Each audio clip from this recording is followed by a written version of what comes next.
This is the 2012 Acura TSX. This is the last European small luxury wagon available in America. Now before you go all crazy on me and say this is a Japanese wagon, it's not a European wagon, hang on for a second. So the V50 wagon's dead, of course, from Volvo, and Audi said that the next A3 is no longer going to be available as a wagon and only for the US. And this is, of course, the European Honda Accord Tour, designed for the European market as well as the Japanese market, and really sold only in Europe, Japan, and now in America. It's not even sold in the Great White North, something that our Canadian brothers and sisters at thetruthaboutcars.com are very sad about indeed. Let's find out why. Now under the hood, the Acura TSX's 2.4-liter four-cylinder engine is mated to Honda's 5-speed automatic transmission, which is one cog shy of some of the competition, but definitely right in line with the current generation V50.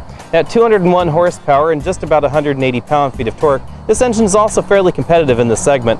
This results in 0 to 60 times just under 8 seconds, which really isn't very fast, but it isn't really that slow either.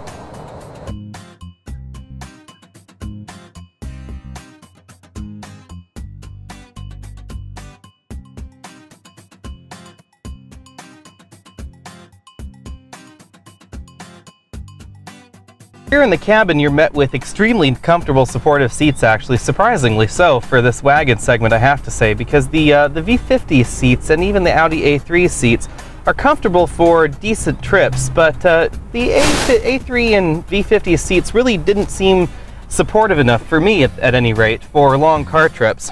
Now the TSX, however, is, and it's sized for normal-sized American humans, with these extremely bolstered side seat cushions. I'm not sure if you can see these passenger seat cushions here, but these are actually quite severely bolstered, really, for an average passenger sedan.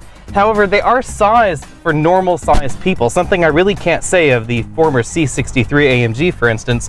So my shoulders actually fit fairly nicely in this seat, as do my sides. And, you know, again, at 6 feet, 190 pounds, I'm a fairly average-sized adult American here. Now, we have a very nice, comfortable steering wheel, of course. Everything is within easy reach. And in the center console here, we have our USB connection, so we can connect our iPhone, iPod, or iWhatever, as well as your USB music device or certain Android phones as well. Now, while this system did work well with my iPhone 4, as well as my latest iPad 3 and my iPod Nano here, it doesn't really work very well with the iPhone if the iPhone is also paired with your Bluetooth system in the car. And the reason for that is the Bluetooth system seems to take over and get confused with playing songs on your iPod. So to solve that, you have to start playing with the system, and then you have to unplug and then plug your iPhone back in. That is a little bit of a pain. However, it doesn't freeze like a number of other products that we've used, where the system just goes completely haywire with an iPhone and then it's totally inoperable. Now, fairly unusual in this segment, and very much like Ford Sync, Acura allows you to voice command your iPod with this system. Now, using the voice commands, you have complete access to your playlists, genres, artists, song titles, etc. in the system just by this press of this voice command key on the steering wheel. The system works fairly well, although the on-screen guidance of it is still not quite as good as Ford Sync, but this is probably the second best in the entire market. Now, our TSX Sport Wagon Tester here is the model with navigation and the technology package, which means we get these two-stage heated seats here in the front. We have our cigarette lighter. We have Acura's DVD audio player here in the center, which is fairly unique to Acura. Very few other manufacturers have really gotten on the DVD audio bandwagon. We have a little cubby here which says this is not an ashtray on its label. Not really sure what that's for if it's not an ashtray.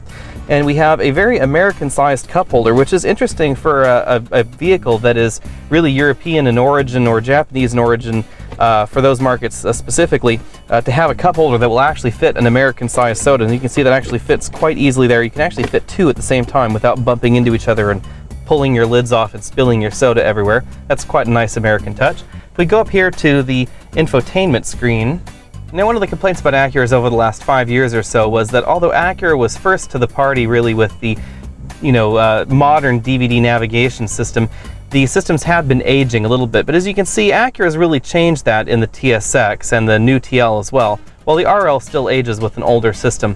We now of course have XM traffic on a much higher resolution screen than before, and our system here does complete iPod and audio control, as you can see here in the screen.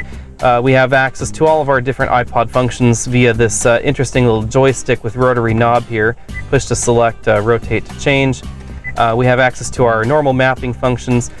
Interesting twist with Acura and this particular model is, unlike a lot of the other Honda products, you can actually enter an address using the command joystick here while you're traveling. So you have actually complete control over the system while you're traveling, much like many other European products, but very different from many American and Japanese products, interestingly enough. Now overall, the system is fairly easy to use, although I wouldn't rank it quite as intuitive as BMW's iDrive or Ford's Sync product, but this is definitely much better than the system used in the Acura RL, and fairly similar in many ways to Mercedes' system as far as ease of operation. Volvo's, however, does look a little bit snazzier in this particular market, and again, the TSX really in theory does compete against near luxury players such as Volvo, although Volvo doesn't really have a market in the small wagon anymore. Over here on the driver's side, Acura continues their mantra of millions of buttons, one for every task. So over here we have the volume and track up and down mode button. We have our Bluetooth and voice control buttons over here with our phone switches. Over here on the other side of the steering wheel we have our trip computer and information display, as well as our cruise control buttons. Now about those gauges, they're pretty interesting. They're actually sort of a two-layer gauge. If we go to the side here, you can see there's actually sort of a band of backlighting right here between the numbers and these little marks on the gauge, and this little dial actually sort of floats above the numbers and gives it kind of an interesting look. Very similar to what Volvo uses in the S60 and S80 products. So you can see our fuel economy average over this last 1,044 miles has been a very solid 27 miles per gallon, thanks to the very fuel efficient 2.4 liter 4-cylinder engine. Now of course, wagons are practical because the rear seats fold, and the TSX is no different, with the seats folding nearly flat with the trunk. We have our little cargo cover here in place, as you can see, so that is limiting our cargo ability at this moment. But with this removed, you actually could fit some decently sized items in the TSX without removing the headrests, which is a complaint of mine. A decent number of wagons, when the seats fold forward, they don't actually fold flat unless you remove the headrests. Then where on earth do you put the headrests? I still have never figured that out. Now the hallmark of any good European wagon is practical storage space, and the Acura TSX here loses a little bit to the V50 since the V50's trunk is so square, and the TSX has this more sloping, sporty look to it. You can still, however, fit large items. You can fit plenty of roller bags in here. This is the largest roller bag that you can carry on to a domestic flight. It actually slides very easily all the way to the seat back, and you can see how much room there is left over. There's actually also this interesting trunk hatch here for storing other items. And what is handy is this hatch is actually sized exactly the same as a carry-on roller bag, so you can actually stuff that in there. We might even be able to drop that in that way. You can almost close it if your roller bag was just a little bit thinner than mine.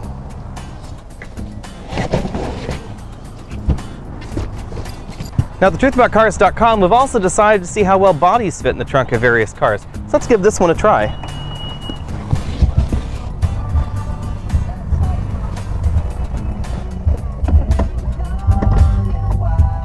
Okay, open me up.